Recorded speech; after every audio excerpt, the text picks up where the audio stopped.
You've inherited a stable fortune worth $2 trillion. What food would you eat? It would cease to be up to me. I'd hire a dietitian, nutritionalist and a Michelin-starred private chef to cook all of my meals. They'd make sure I don't turn into a fetus but constantly serve me the best and freshest food there is. They'd also relieve me of the decision fatigue of deciding what to eat all the time. There are days where it takes me a full hour or two. I'd provide them with feedback so they would get to know my tastes. But I'd only pick maybe 2 or 3 times per week when I'm really craving something. If you're using those guys, just hope they never miss any of your ingredients in their recipe boxes. The response is, well, we've already got your money, so it sucks to be you. Better yet, they'll offer you a discount going forward, so they get even more of your money and you're rolling the dice on whether they steal from you again, because you can totally trust them this time, guys. If I inherited $2 trillion, I'd be opening some local companies that used less sugar and preservatives to make my own food. Maybe open an oat farm and make my own oat milk to sell for the cost of regular milk. Also, I wanted to add after the fact, I'd be looking for selling the overproduced amounts as a trial run to local grocery stores as a regional item. Any excess goes directly to food banks and people on the street. Not meant to be karma grab, just literally the plan, because you would have a full viable workforce of people to help with production, help them with sponsored rehab for purposes of their health, on-site can handle food, housing, have a lavatory system. They can use the address for mailing in as a point of residence so they can mail family, and just get their life together. Health insurance is like traditional so they can get checked up on and etc. Just a long-term goal that would be worthy of starting if I had $2 trillion.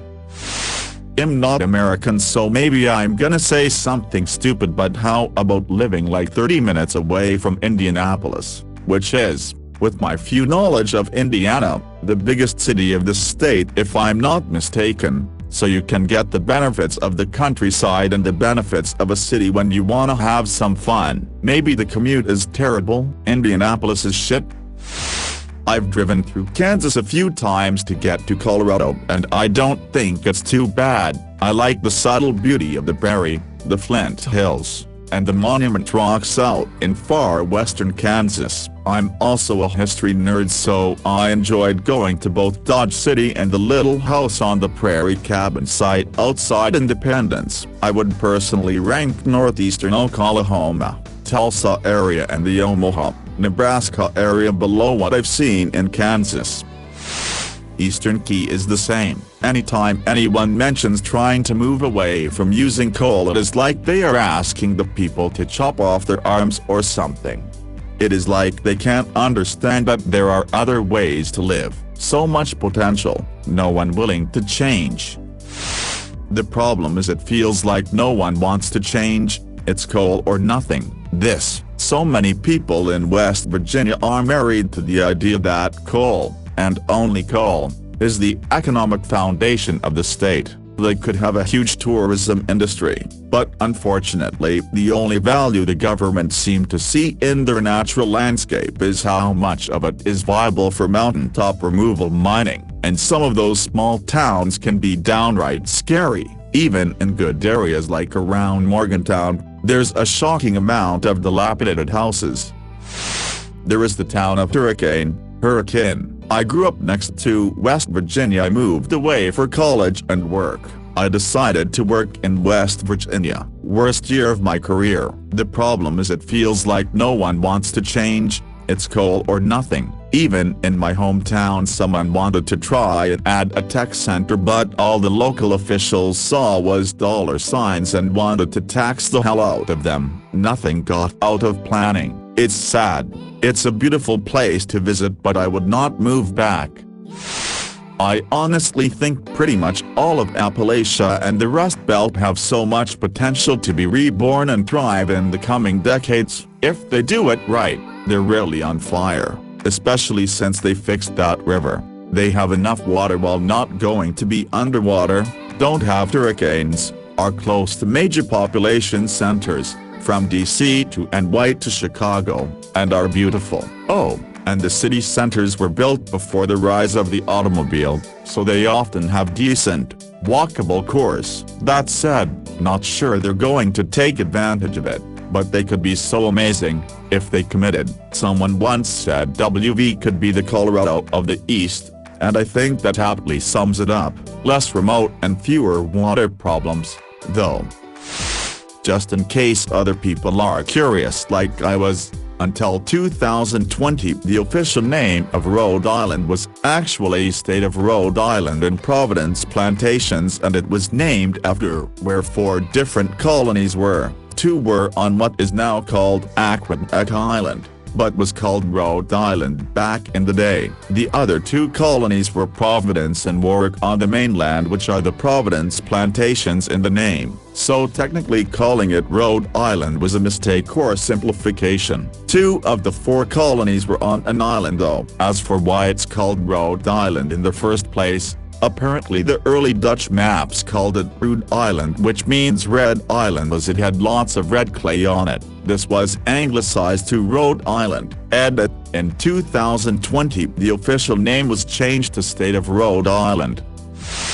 Grew up on the border of Woonsocket, an old textile mill city that was completely left behind as the world changed. We're seeing some of these areas get revitalized and those mills get converted to luxury apartments, but property managers just burned them all in insurance scams and took the money and ran. So bad Obama made a personal visit after exacerbated issues. Fucking Walmart left. The citizens couldn't even afford the cheapest possible goods on the market, and the city refused to bend on tax breaks as they had no other meaningful avenues of recoiling the tax. They had a bad winter back in the 80s and asked citizens to help plow and that they would pay them for their efforts. Never paid. Fast forward to 2015 when we got almost 70 inches of snow in just a couple weeks. They once again called on the people to plow, but people didn't forget and the entire fucking city just had 6 feet of snow on it.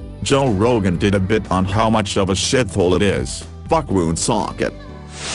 Delaware, why? Seems normal, right? But, and this is completely true, there are fewer human beings in that state than there are incorporated businesses, fewer than 1 million people, more than 1 million business entities. That's fucked, entirely and utterly fucked, and they all incorporate there because Delaware has incredibly favorable liability and privacy laws. Seriously, that state isn't ran by humans for humans, it's literally businesses. Reposting this comment is a top 10 surefire way to get karma on Reddit. Ohio has awesome aviation and astronautical history. For anyone who is interested in that sort of thing, the National Air Force Museum in Dayton is a must-visit. It's about 10x larger and more interesting than the Smithsonian Air and Space Museum, which is cool in its own right. I love Ohio. Amish country is lovely to visit in the spring and summer. We have plenty of decent lakes to go boating on, and other outdoors things to do like caves. We have a good mixture of rural and city life. Cedar Point has gotten huge and has some amazing rides. We have some really nice state park areas like Hocking Hills, plus it's affordable to live here. Ohio. Most of the astronauts have come from Ohio. There's something about that state that makes people want to leave the goddamn planet. Edit. I seem to have kicked over an anthill. If this has taught me anything, it's that people from Ohio don't have a sense of humor. No wonder so many people try to get the hell out of there.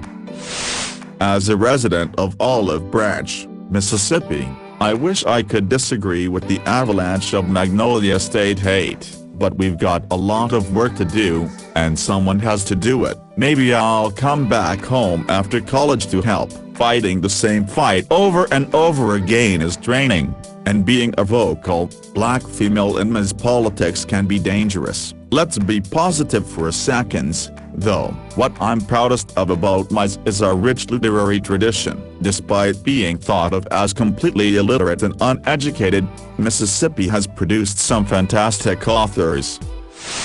I also say Mississippi. I lived there in the late 1990s in the Delta area. I was shocked at how racist the town was. We were there for only a few years and were looking for a house to rent. We are white, we rented in the black side of town. We loved it, but no one would rent to us in the white side of town because they did not know us and were afraid we would mingle with black people. We were going to join a golf course. After complete the application, we were asked off the cuff if we associated with, terrible word with hard arm, because we could not be members if we did. We told them to keep their application and we wanted no part of their club. I worked at a staffing temporary agency. I actually had a bank that called and needed a receptionist for a few weeks while theirs was out. The manager came out and said, "Do not send me a hard R word again." I quit that job too. At the time we did not have children, but I was told there was a white school and a black school. I asked how in the world they could get away with that. I was told the white school is a private school and we keep the tuition high enough that the blacks can't afford it. I was so glad to get away from there. When I left, I wrote a very long detailed account of all that happened when we were there and sent it off to several major news agencies and begged them to do an investigative story. I did not get one reply. Edit. I really should be believed, because I have lived in a lot of the crappy ones. Ohio, Kentucky, Mississippi, Oklahoma. The better ones were North Carolina and Georgia and Virginia. The Moose and Accords are a little-known stain upon American history. All you ever hear about is where the buffalo roam because of the Moose and Accords. Antarctic penguin wranglers had to be brought in to drive all the moose into Canada. Per the agreement, Canada got to keep all the moose, and the United States was forced to retain Bryan Adams. It really is a shame. The Lost versus Oh Give Me a Lou, smells of fresh moose and poo brings a tear to the eye. We had to give up Pluto, effing Canadians. The real question is, does North Dakota actually exist? Have you ever been there or met somebody that can actually prove they are from North Dakota? The 23 people who you have met in passing who claim to be from North Dakota are actually government misinformation agents. North Dakota is just a big government conspiracy boondoggle tax scam. This is the first comment that didn't say Mississippi. Edit. 8. I get it. Don't worry guys, I'm just using that good old Mississippi education while still living in the 57th worst state, Florida. Edit. FFS. 47th cent help. When you get into the big-time backwoods redneck states like Alabama and Mississippi, you find some seriously crazy motherfuckers. I went on tour with a punk band back in the 90s. We were a bunch of teenager punk rock kids with blue hair and spikes and all that, and when we went to some of the towns in the deep south we were fucking terrified. We would stop at gas stations and the locals looked like they wanted to kill us for being freaks. I spent 8 months in Mississippi 44 years ago, still not over it. If you picture the US on a person's lower back, Mississippi is the asshole. But honestly, I'm going to go with Alabama. Every time we went there, returning to Mississippi felt like a step up. 2 Italian men get on a bus. They sit down and engage in an animated conversation. The lady sitting behind them ignores them at first, but her attention is galvanized when she hears one of the men say the following: "Emma come first, then I come, then 2 asses come together, I come once more, 2 asses, they come together again, I come again and Pete twice, then I come one last time." "You foul-mouthed swine," retorted the lady indignantly. "In this country we don't talk about our sex lives in public." "Hey, cool it down lady," said the man, who talking about his exa. "I'm just telling my friend how to spell Mississippi." I was in downtown New Orleans with my uncle walking around that night and this kid started chasing us down the street trying to flag us down. My uncle said to keep walking. We're in an unfamiliar city, you know. Anyways, Kid catches up. First thing he says is, "Oh, thank God you're white. I've been trying to find someone to help me that isn't an I'd what you call where you're from, but in Mississippi we call MNS." It blew my fucking mind. Indeed, while Mississippi may rank below all other U.S. states in many measures, and near the bottom in several others, by raw GDP per capita, at $28,944, it ranks above Saudi Arabia's $24,454, and is more than double that of Russia, $12,926. This person should write all of Mississippi's advertisements. I also passed through Mississippi traveling from Birmingham to New Orleans about 20 octoseconds ago and got similar vibes at a roadside gas station. I was creeped out, felt like a horror movie opening sequence. I'm from West TN as well. I have come upon several businesses in the Mid-South area which do not accept anything other than cash. Cash-only signs in the stores, in the little restaurants, at the gas stations. I think it is a distrust of banks and the services they provide, plus it gives them a way to hide income from the IRS. Easier to hide cash income, not report it. The IRS people, revenuers, are viciously hated. Mainly just the desolation, oppressive heat and humidity, bugs, horrible roads, and generally nothing to do. I was in a large city for the state and it wasn't as big as my hometown. I just got this sense of dread that life would be incredibly boring there. Also, everything seemed 30-40 years behind where it should be. I'm from West TN and went to Mississippi a couple months ago to pick up something and stopped at a gas station to get to drink. They didn't have a card reader. It looked like some followed item shop. They didn't even have a square reader. Literally looked like it was an abandoned gas station and they just set up shop. Had a recruiter reach out to me with a job offer in Mississippi with potential to make 50% more than I make now. Considering the lower cost of living, I visited the state. It didn't take long before I called the recruiter to decline the job. As a 15-year trucker who's been to all 48 contiguous states, I can confidently say Mississippi. Update: I'm shut down for the night now. Was on break when I made the original comment. Understand that this is all subjective and based on personal experience as a truck driver. First off, any metro area sucks as far as most truckers are concerned. For me, there's just no endearing or redeeming quality about the state. From a trucker's perspective, most of the places we have available to park have little to no amenities or security. There are the major franchises, but a lot of those usually only look good on the outside. Not a whole lot of places where we feel safe parking, although Louisiana is a very close second. Some of the wildly wobbly roads cause my freight to shifter and slide despite me driving in a straight line. They usually don't actually fix roads.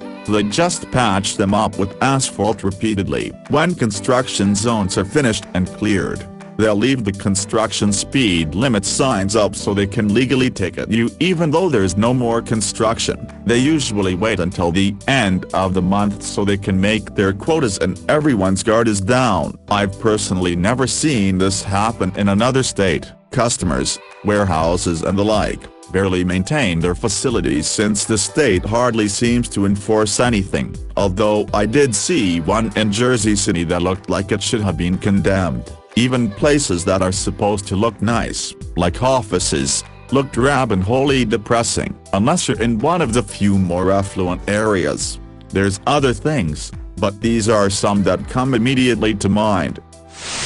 Nobody ever agrees with me on this. If I am meeting with another person, sure, I'll make something nice or more expensive, but if it's just me, I don't really give the shit. I keep top ramen in my cupboard because it tastes good enough and takes 2 minutes to make. I'm done eating in 5 minutes anyway. No reason to spend extra money and extra time making something that I don't really care about.